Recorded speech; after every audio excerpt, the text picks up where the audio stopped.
இது bullet points, இது சொல்லிக் கொடுக்கலாம். அடுத்தது அவங்க நல்லா எழுதிட்டாங்கன்னா அடுத்து வந்து ஒரு ஆன்சர் த ஃபாலோயிங் கண்டிப்பாக சொல்லி தரணும். ஒரு ஆன்சர் த ஃபாலோயிங் எப்படி எழுதுறது, இது வந்து கர்சிவ் ஹேண்ட் ரைட்டிங், ஸ்லாண்டிங்காக எழுதுறது சொல்லி கொடுத்துருக்கேன் பாருங்க. ஸோ இது கர்சிவ் ஹேண்ட் ரைட்டிங். அதுக்கப்புறம் நம்ம என்ன பண்ணணும்னா ஒரு ஆன்சர் த ஃபாலோயிங் முடிச்சோடனே இந்த மாதிரி டபுள் லைன் போட சொல்லி கொடுக்கணும். அப்போ தான் நீட்டாக இருக்கும். அடுத்தது வந்து இது வந்து பாயிண்ட்ஸ் போடுறதுக்கு சொல்லி கொடுத்துருக்கேன். பாயிண்ட்ஸ் எப்படி போடணும் நல்லா பாருங்கள். ஆன்சர் த ஃபாலோயிங் எழுதும்போது இது மாதிரி பாயிண்ட்ஸில் வந்து ஆன்சர்ஸ் வந்துச்சுன்னா அது வந்து இங்கே ஸ்டார்ட் பண்ணக்கூடாது, கொஞ்சம் உள்ளே போய் தான் இந்த இடத்துல ஸ்டார்ட் பண்ணணும்னு சொல்லி கொடுக்கணும். அடுத்து வந்து சாதா ஆன்சர் த ஃபாலோயிங் எழுதும் போது இந்த மாதிரி எழுதிட்டு ஆன்சர் நீங்கள் எழுதிட்டு கொஞ்சம் வந்து கேப் விட்டுட்டு இங்கேருந்து ஸ்டார்ட் பண்ணணும். அடுத்தது வந்து இங்கேருந்து ஸ்டார்ட் பண்ணி இந்த மாதிரி முடிக்கணும்.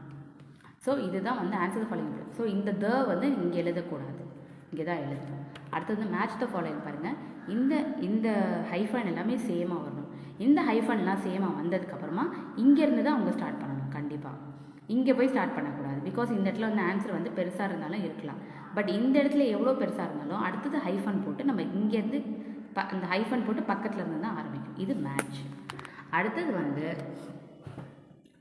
ஒரு டயக்ராம் கொடுத்தோம்னா அந்த டயக்ராமுக்கு நம்ம எப்படி வந்து நேம் மார்க் பண்ணுறது அப்படின்னு பார்த்தீங்கன்னா எல்லாத்தோட ஆரோ மார்க்கையும் ஒரே லைனில் வந்து கொண்டு வந்துடும். ஒரு லைன் போட்டு ஒரே லைனில் ஆரோ மார்க் கொண்டு வந்து ஸோ நம்ம வந்து இப்படி பார்ட்ஸ் வந்து மார்க் பண்ணணும், ஒரே மாதிரி மார்க் பண்ணணும். சில பேர் என்ன பண்ணுவாங்கன்னா லீஃப் நீங்கள் எழுதுவாங்க, சில பேர் பட்டிங் எழுதுவாங்க, ஃப்ளவர் கிட்டே இருக்கும் இப்படி போட்டு ஃப்ளவர்னு எழுதிடுவாங்க. இங்கே கிட்ட ஃப்ரூட்டுக்குலாம் ஃப்ரூட்டுன்னு மேலே எழுதுவாங்க. அதுக்கப்புறம் வந்து இங்கே எழுதுவாங்க. அந்த மாதிரி எழுதாமல் குழந்தைங்களுக்கு வந்து எல்லா பார்ட்ஸையுமே அங்கேருந்து நம்ம ஒரு சைடு கொண்டு வந்துடணும். ஒன்று இந்த சைடு கொண்டு வரணும், இல்லை இந்த சைடு கொண்டு வந்து இப்படி எழுதணும். இல்லை நிறைய பார்ட்ஸ் இருந்துச்சுன்னா இதை வந்து பிரிச்சுக்கணும். 1 2 3 4 5 6 இருக்குன்னா 3 இந்த சைடும் 3 இந்த சைடும். இப்போ ஃப்ளவரில் இங்கே இருக்குன்னா ஃப்ளவரில் நம்ம இந்த இடத்துல ஒரே மாதிரி ஃப்ளவரு லீஃப்னு சொல்லிட்டு நம்ம இந்த இடத்துல கொண்டு வந்துடலாம். பட் மோர் பார்ட்ஸ் எங்கே இருக்குன்னா லீஃப் இந்த சைடு இருக்குது, பட் இந்த சைடு இருக்குது, ஃப்ளவர் மட்டும்தான் இந்த சைடு இருக்குது. அடுத்தது வந்து ஃப்ரூட் இந்த சைடு இருக்குது, ஸ்டெம் இந்த சைடு இருக்குது, ரூட் இந்த சைடு இருக்குன்னா அப்போ ஒரே பக்கம் இந்த மாதிரி கொண்டு வரணும். இதுவுமே குழந்தைங்களுக்கு ஒரு டயக்ராம் கொடுத்து இதே டயக்ராம் கொடுத்து கூட நம்ம பார்ட்ஸ் மார்க் பண்ண சொல்லி கொடுக்கலாம். அடுத்தது பார்த்திங்கன்னா லெட்டர் எழுதுறது. லெட்டர் எப்படி எழுதுனா எந்தெந்த இடத்துல என்னென்ன ஹேண்ட் ரைட்டிங் யூஸ் பண்ணோன்னா இந்த மாதிரி லெட்டர் எழுதும் போது நம்ம இந்த கர்சிவ் ஹேண்ட் ரைட்டிங் யூஸ் பண்ணுவோம். அந்த இடத்துல இந்த மாதிரியான கேலிகிராஃபி ஹேண்ட் ரைட்டிங் நம்ம இன்ட்ரடியூஸ் பண்ணலாம். இந்த ஹேண்ட் ரைட்டிங் ஒரு ஹெட்டிங் எழுதுறதுக்கு, ஒரு ரெஸ்பெக்டட் ஃபாதர், இதெல்லாம் வந்து நம்ம பிளாக் பென்னில் எழுத சொல்லியிருப்பாங்க. அதை வந்து நம்ம இன்னும் கொஞ்சம் டிஃப்ரெண்ட்டாக பிளாக் பென்லேயே வேறு ஹேண்ட் ரைட்டிங் எழுதுனா இன்னும் கொஞ்சம் நம்மளுக்கு மார்க்ஸ் வரும். இந்த மாதிரி யுவர்ஸ் அஃபெக்ஷனேட்லி, டேட்டு, இந்த மாதிரி எழுதும் போது நம்மளுக்கு கொஞ்சம் வந்து அட்ராக்டிவாக இருக்கும் கொஞ்சம். ஸோ அப்போ வந்து டிஃப்ரெண்ட்டாக இருக்கும். இந்த இடத்துலலாம் இந்த மாதிரி எழுதக்கூடாது, இது வந்து நாட் அலவுடு. இந்த இடத்துல நம்ம சேஞ்ச் பண்ணிக்கலாம். ஸோ இது மாதிரி வந்து நம்ம குழந்தைங்களுக்கு சொல்லிக் கொடுக்கலாம். ஸோ இதில் வந்து இதை வந்து நம்ம சொல்லிக் கொடுக்கலாம். அடுத்தது பார்த்திங்கன்னா ஒரு என்ன பண்ணுறாங்க, இதை ஒரு எஸ்ஏ எழுதுறாங்கன்னு வச்சுக்கோங்க. எஸ்ஏல வந்து இன்ட்ரொடக்ஷன், சப்ஹெட்டிங்ஸ் எல்லாம் நம்ம வந்து இந்த மாதிரி டிஃப்ரெண்ட்டான ஹேண்ட் ரைட்டிங்கில் சொல்லிக் கொடுத்து இது வந்து போல்டு லெட்டரில் எழுது. அதுக்கப்புறம் இது வந்து டிஃப்ரெண்ட்டான ஹேண்ட் ரைட்டிங்கில் எழுதி நம்ம இந்த மாதிரி ப்ரெசென்ட் பண்ணலாம். இது வந்து எக்ஸாமில் இந்த மாதிரி ப்ரெசென்ட் பண்ண நம்ம சொல்லிக் கொடுக்கலாம். இது பார்த்திங்கன்னா எம்ஆர் ஸ்கிரிப்ட் ஸ்டாண்டிங்காக இருக்குது. சில குழந்தைங்க எம்ஆர் ஸ்கிரிப்ட் எழுதுவாங்க. கர்சிவ் ஹேண்ட் ரைட்டிங் வராத பசங்களுக்கு எம்ஆர் ஸ்கிரிப்டோடு போதும்.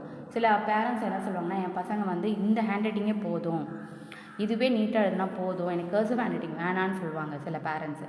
அந்த பசங்களுக்கு இதோடு விட்டுருங்க. இதுக்கப்புறம் இந்த மாதிரியான லெட்டர்ஸ் வந்து இன்ட்ரடியூஸ் பண்ணி சொல்லிக் கொடுங்க. இந்த மாதிரியான கேலிகிராஃபி சொல்லிக் கொடுங்க. ஸோ லெஃப்ட் ஹேண்டுக்கு இப்போ நான் லெஃப்ட் ஹேண்டுக்கு எப்படி சொல்லிக் கொடுப்பேன். லெஃப்ட் ஹேண்டு பசங்க வந்து mostly cursive hand writing use பண்ண மாட்டாங்க. லெஃப்ட் ஹேண்டு பசங்களுக்கு வந்து கண்டிப்பாக எம்ஆர் ஸ்கிரிப்ட் ஹேண்ட் ரைட்டிங் தான் அவங்களுக்கு வரும். ஓகேவா? ஸோ லெஃப்ட் ஹேண்டு பசங்களுக்கு எம்ஆர் ஸ்கிரிப்டே போதும். எம்ஆர் ஸ்கிரிப்டை நல்லா எழுதி அவங்க ப்ராக்டிஸ் பண்ணாங்கனாலே போதும். கர்சிவ் ஹேண்ட் ரைட்டிங் வேணும்னா அதுக்கு நான் வந்து ஒரு லைன் அனுப்புகிறேன், ஒரு ஸ்லாண்டிங் லைன் மாதிரி ஒரு ஸ்லாண்டிங்காக லைன் இருக்கும். அந்த லைனில் ப்ராக்டிஸ் பண்ணாங்கன்னா அவங்க கொஞ்சம் கர்சிவ் ஹேண்ட் ரைட்டிங் எழுதலாம். ஸோ அவங்க வந்து ஃபஸ்ட்டு எம்ஆர் ஸ்கிரிப்டை ப்ராக்டிஸ் பண்ணுங்கள். யூகேஜி எல்கேஜி ஸ்டூடெண்ட்டுக்கு தைரியமாக நீங்கள் கர்சிவ் ஹேண்ட் ரைட்டிங் சொல்லித்தரலாம். அவங்க ஈஸியாக பிக்கப் பண்ணிப்பாங்க. செகண்ட் ஸ்டாண்டர்ட் தேர்ட் ஸ்டாண்டர்ட் பசங்களுக்கு கர்சிவ் ஹேண்ட் ரைட்டிங் அவ்வளோ சீக்கிரம் வராது. அவங்களுக்குலாம் எம்ஆர் ஸ்கிரிப்ட் சொல்லி கொடுத்ததுக்கப்புறம் தான் கர்சிவ் ஹேண்ட் ரைட்டிங் இன்ட்ரடியூஸ் பண்ணணும். அடுத்தது ஒன்லைன் நோட் முடிச்சோடனே குழந்தைங்க வந்து டைரெக்டாக அன்ரூல்டு பேப்பருக்கு போயிடுவாங்க. அன்ரூல்டு பேப்பருக்கு போனோடனே குழந்தைங்களால் ஸ்ட்ரைட்டாக எழுத முடியாது. ஸோ ஏரோப்ளைன் மாதிரி இங்கேருந்து இப்படி தான் போகும். அந்த மாதிரியான குழந்தைங்களுக்கு ஃபஸ்ட்டு நீங்கள் என்ன இன்ட்ரடியூஸ் பண்ணலாம், இந்த மாதிரியான ஒரு பேப்பர் எடுத்து அதில் ஸ்கெட்ச் பெனில் டார்க்காக கோடு போட்டுட்டு ஸோ எந்த பேப்பரில் எழுதுனாங்கன்னா அதில் அடியில் இப்படி எழுதிட்டு எழுத சொல்லணும்.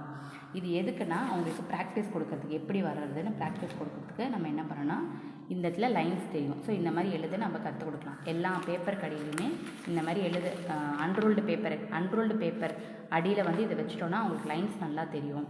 அப்போ அதில் எழுதலாம். இது ஒரு ப்ராக்டிஸ். அடுத்தது இது வந்து சில டைம் எக்ஸாம் டைமில் வந்து அவங்களுக்கு யூஸ் ஆகாது. ஆமாம் தானே?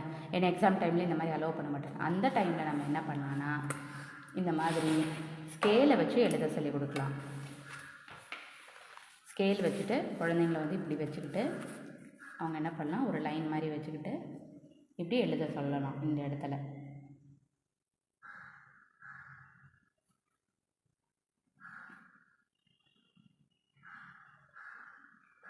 our national flag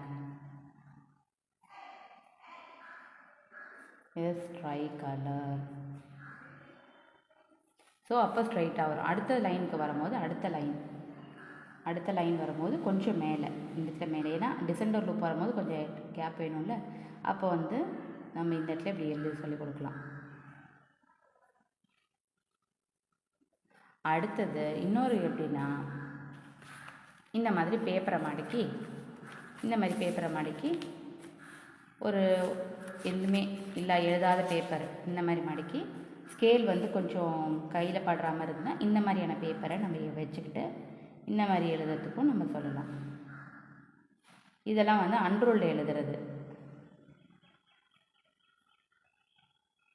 அன்ரோல்டில் வந்து கரெக்டாக ஹேண்ட் ரைட்டிங் கரெக்டாக ஸ்ட்ரைட் லைனில் வராத பசங்களுக்கு ஸோ இந்த மாதிரி இன்ட்ரடியூஸ் பண்ணி அதுக்கப்புறம் கொஞ்சம் கொஞ்சமாக என்ன பண்ணணும்னா இந்த பசங்களை பாயிண்ட் வச்சு எழுத சொல்லணும். எப்படின்னா இப்போ வந்து ஃபார் எக்ஸாம்பிள் எப்படி இருக்குன்னா அந்த பசங்களை ஒரு 4 பாயிண்ட் வச்சு சொல்லணும். கண்ணுக்கு தெரியாமல் ஒரு பென்சிலில் வச்சுட்டு அந்த பசங்களை என்ன பண்ணணும்னா இப்படி எழுதணும். கரெக்டாக இப்படி கீழே போனாலும் இந்த இடத்துல மேலே ஏற்றிடுவாங்க, இப்படியே கீழே போனாலும் இந்த இடத்துல மேலே ஏற்றிடுவாங்க, இப்படியே கீழே போனால் இந்த இடத்துல மேலே. ஸோ அது கரெக்டாக இருக்கும். இந்த மாதிரி வந்து அடுத்தது வந்து இது முடித்தோடனே இந்த மாதிரி சொல்லிக் கொடுக்கணும்.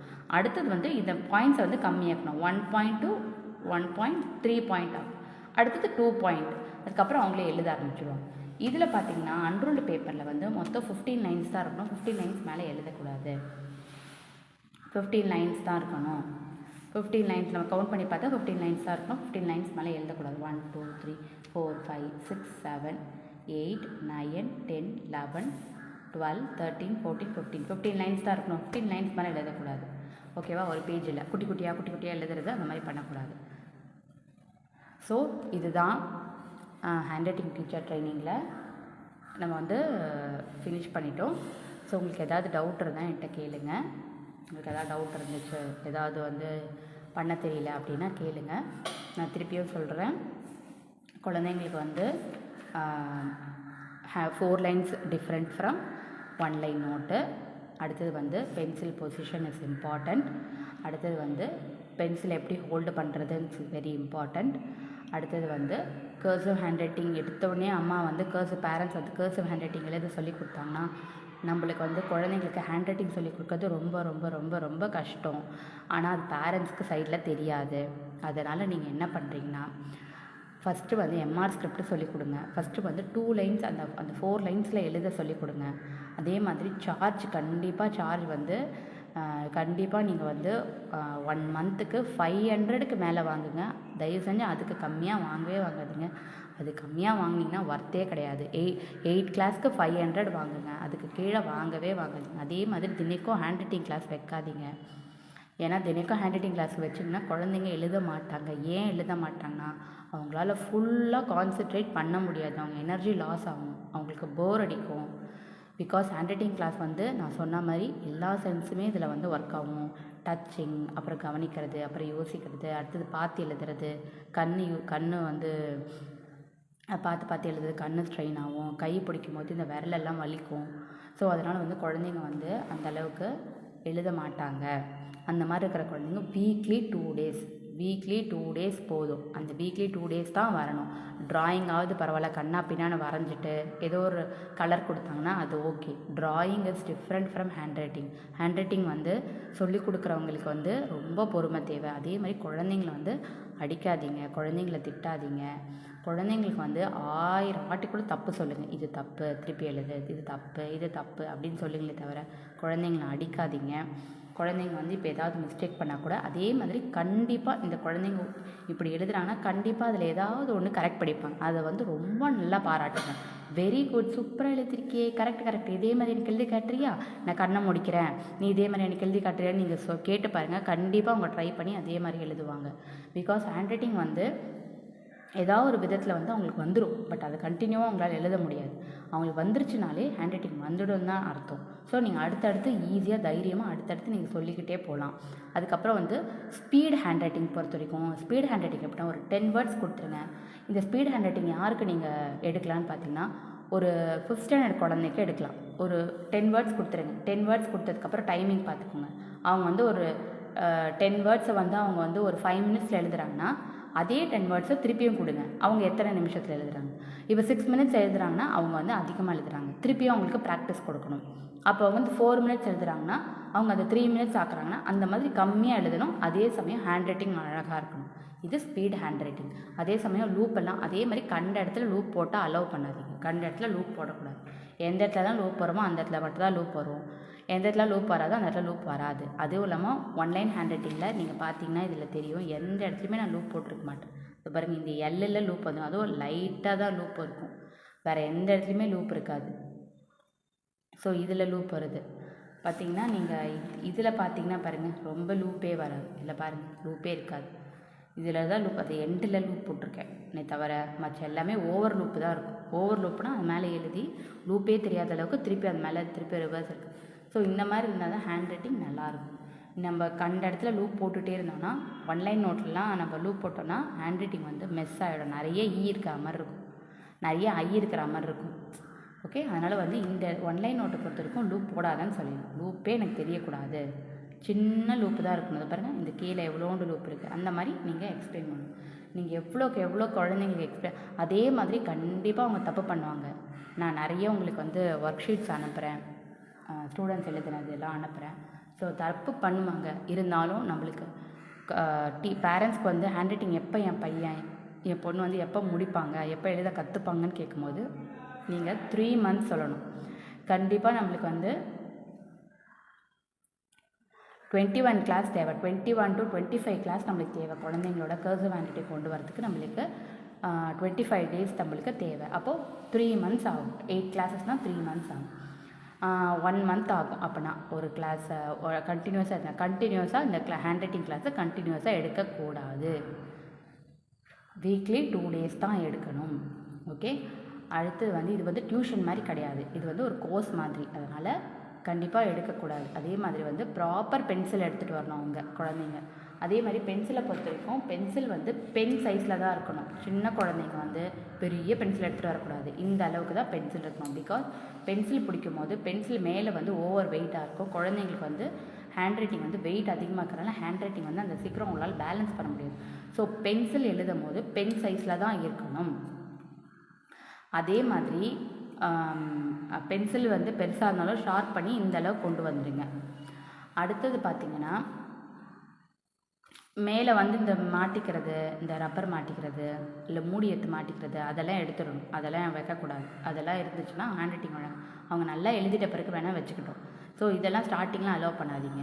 அடுத்து வந்து இந்த பெனில் எழுதுகிறவங்க கண்டிப்பாக மூடி வந்து பின்னாடி வச்சு ப்ராக்டிஸ் கொடுத்துருங்க. ஏன் சொல்கிறேன்னா, பென்சிலில் வந்து ப்ரெஷர் போடணும், பெனில் வந்து ப்ரெஷர் போட தேவையில்லை. அப்போ நம்மளுக்கு எக்ஸ்ட்ராவாக ஒரு வெயிட் இருந்துச்சுன்னா ப்ரெஷர் நம்மளுக்கு கம்மியாகும். இதுவுமே எடுத்துட்டிங்கன்னா அவங்க சர்ன்னு எழுதிடுவாங்க. அப்போ ஹேண்ட் ரைட்டிங் ஃபுல்லாக மிஸ் ஆகும்.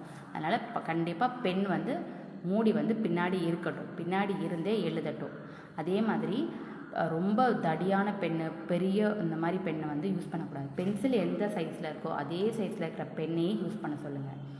சில பேர் வந்து பாடி வந்து பெருசாக இருக்கும், அந்த மாதிரி பென் யூஸ் பண்ண வேண்டாம். அதே மாதிரி இங்கு பென்னுக்கும் பால் பென்னுக்குமே டிஃப்ரெண்ட் இருக்குது. இங்கு பென் எப்படின்னா, இங்கு பென்னும் பென்சிலும் ஒன்று. இங்கு பென்னில் வந்து பென்சிலில் நீ எவ்வளோ ப்ரெஷர் போடுறியோ அதே ப்ரெஷர் நீ இங்கு பெனில் போட்டால் தான் நிப்பிலேருந்து இங்கு வரும். பட் இங்கு பெனில் போடுற ப்ரெஷரை நீ போட்டுட்டு வந்து பால் பாயிண்ட் பெனில் போட்டின்னா பால் பாயிண்ட் பெனில் சர்றன்னு போகும், மிஸ் ஆகும். ஸோ மூணுத்துக்குமே டிஃப்ரென்ஸ் இருக்குது. இங்கு பெனில் வந்து ஒரே சைடு தான் பிடிக்கணும். இப்போ நீங்கள் இந்த மாதிரி பெண்ணுனா ரொட்டேட் பண்ணி எழுதலாம்.